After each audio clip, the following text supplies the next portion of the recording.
Hey guys, Simon here with Off My Frame Photography. Today we are jumping into one of my favorite products by Apple, and that is the Mac Mini. So stay tuned for the video. So without all the extra stuff, let's go on ahead and jump into this video. This is the Mac Mini 2023. This thing is amazing. However, there has been some drawbacks in the recent few months that I've owned this machine, and I'm gonna kind of get into them and touch base as to what those issues are and how I overcame some of them, and pretty much on why you should or should not get this computer. So to go ahead and get you started with some specs, it is a 8GB 512 SSD Mac Mini. Now this Mini has pretty much outperformed a lot of things I thought would have really slowed it down. Now, if you work with different programs other than Adobe or let's just say DaVinci, you know, I really can't give you any good advice other than those products, but mainly those products are the ones that are being used on Mac, especially for creative processes. So if you're not really doing those kind of processes, then this video is not really for you. But if you just want to get an overall idea of how much power this thing can handle, you're at the right video. So mainly I use my Mac Mini for photos, videography, content creation, various different applications and stuff for my clients. So I'm kind of bouncing all over the place with this Mac Mini. So the Mac Mini really offers you a very versatile kind of, oh, that's not it. Well, you probably were like, wait, what just happened? Like, where did you get this from? This is an old brick, if you just want to know, just a little history lesson. This was the first ever Mac Mini to be introduced back in, I think, 2008 or 9. So as you can tell, you know, it's starting to yellow a little bit. I don't know if my camera can focus in there, but it is really starting to show its age. You know, the yellowing tint in it is just not very good. There's tons of old ports on here, firewall ports, DVI ports, stuff I can remember using, but I was on the way out and I was just getting my first computer, so none of this is really relevant anymore. However, it set the foundation for what would be Mac Mini. And Mac Mini kind of went out a couple years ago. Well, I say a couple years ago, and here we are in 2024, and 2014 didn't seem that long ago. So we are here now in 2024, but I believe back in the age of when I had started getting into computers, people were really looking into the big iMacs, the ones that stood up on your desktop and, you know, looked fancy, had all the big screens. Well, I couldn't afford that. That was just not possible for a computer. I just couldn't do it. So now, fast forward, I think of the Mac Mini as being one of the most affordable things, and also kind of Apple's entry level into their computers, with just having a little bit reserved so you can't really experience a full Mac. You can, but you can't, if that makes sense. So why do I say that about Apple? Well, Apple has many different series. They have Pro Series products, and they have just regular standard series. So Mac Minis don't really fall into the Pro Series unless if you get the Studio, which is a huge beefed up version of what mine is. And mine is nowhere near that one, but I'll just get to a little bit more specifics about the Mac Mini and not the Studio series. So the Mac Mini has been really useful to me in the past couple months. This little thing has been just amazing. It flies through tasks. It allows me to get stuff done without having to hassle and worry about if I got too many windows open or if there's just too much going on. Now, there is some downfalls about it, especially with Adobe software, because Adobe software is known to eat up tons of data. So I really can't say that it is built to work for Adobe, but it does work with it enough for you to get projects done and things done seamlessly without you having to really worry about lag or it being drawn down by so much application power. So I have close to what is really considered a base model. Mine is the 8GB 512 SSD Mac Mini. So it is capable of doing a lot, but there is a limit. So mainly computers like this are really meant to handle day-to-day tasks, social media content creation, Photoshop, some Lightroom, some low-bearing stuff. I mean, if you consider Photoshop low, it's depending on what your type is.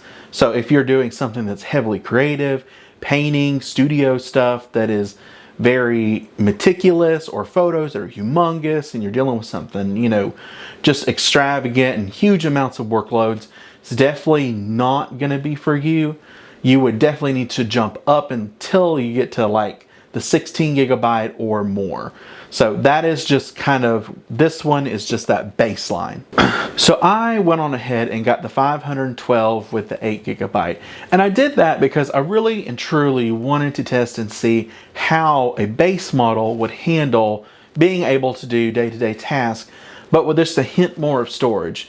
Because in all reality, 256 gigs is not enough. Like, I don't know who in the world at Apple said, oh, let's put that in the computer. We put that in the phones, it's big enough. No, it is not. This computer has 512 because I could not stand having a 256. So one of the best things about this Mac Mini is I'm going to go ahead and list you some pros versus some cons, but we're going to go over the pros real quick. The pros, I would say, the performance is there. It truly is there. It does great handling multitasking and day-to-day stuff that isn't too heavy. Especially tasks like editing photos, doing a couple videos in 1080p, and working on Excel sheets, spreadsheets, Google Chrome, all that stuff. The pros right here, it handles all that very well. My cons though are kind of a problem. So I do have a 2015 MacBook Pro that really handles even more tasks than it can, but the processing power of the chip is not good because it is the Intel family, and as you know, when Apple upgrades their software, they're more and more integrating it towards the M series chips and not the Intel chips. So if you're really looking for a computer that is lower budget, Intel-based computers are good on Apple, but they're not going to last you long. So just keep that as a note. But back to the cons. So on the cons list, we have performance in Premiere Pro. So Premiere Pro is a very data-hungry beast. And when I say that, Premiere Pro loves to eat up your RAM. And that sounded really bad, but it loves to eat up RAM, and it does that because it needs all that processing power to be able to render, finalize your videos.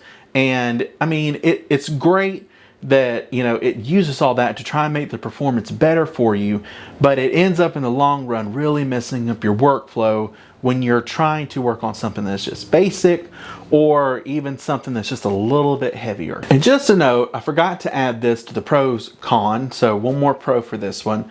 If you have DaVinci Resolve and it's the free version and you're working on something that is very easy, not too crazy, 1080p, DaVinci Resolve works amazing for this computer. I do not know why. Premiere Pro, it sucks, but for DaVinci, it does amazing. So if you've got DaVinci and you're starting out and you're going to use this computer, I 100% say go for it, because DaVinci and it work hand on hand with no issues.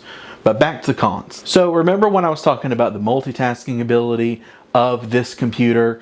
Yes, it's good, but it's also bad. So in normal day-to-day tasks using Photoshop, Google Chrome, and different programs like that are not as high maintenance as Adobe programs, those are fine. However, the problem I did notice with it is when it started having to work alongside its sister programs.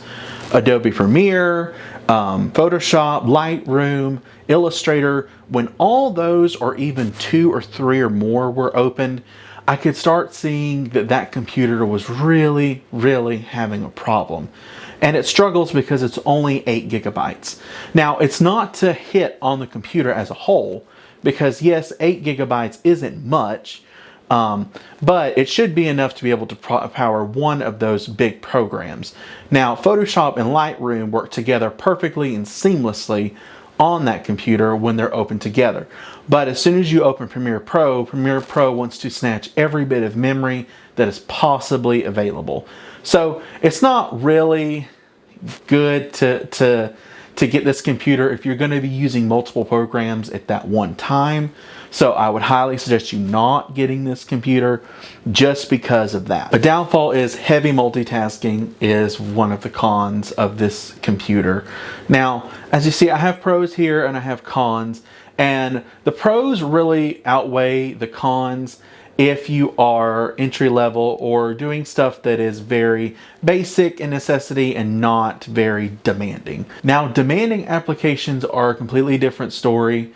So that is something that I just have not dove into, and I just don't really want to, because those things are just a lot, and one, in my head, I cannot handle that amount of multitasking at one time. So I am a-okay with the pros over here of being able to just slightly multitask and not really having to worry about too much.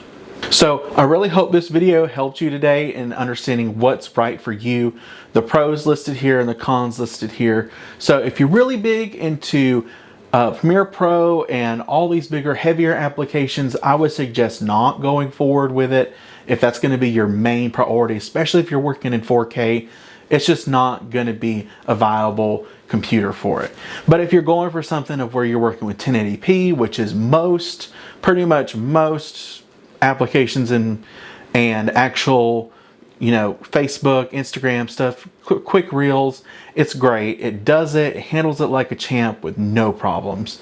So if you're looking for something that is just easy, compact, ready to go, ready to do this, and you really don't have to worry much about, oh, is it going to be able to handle this? Yes, it can. It does a lot more than your phone can, so that's a good start. So if you like this video, press the like button down below. And if you want to follow along for more of our videos, we're going to try and start posting more frequently.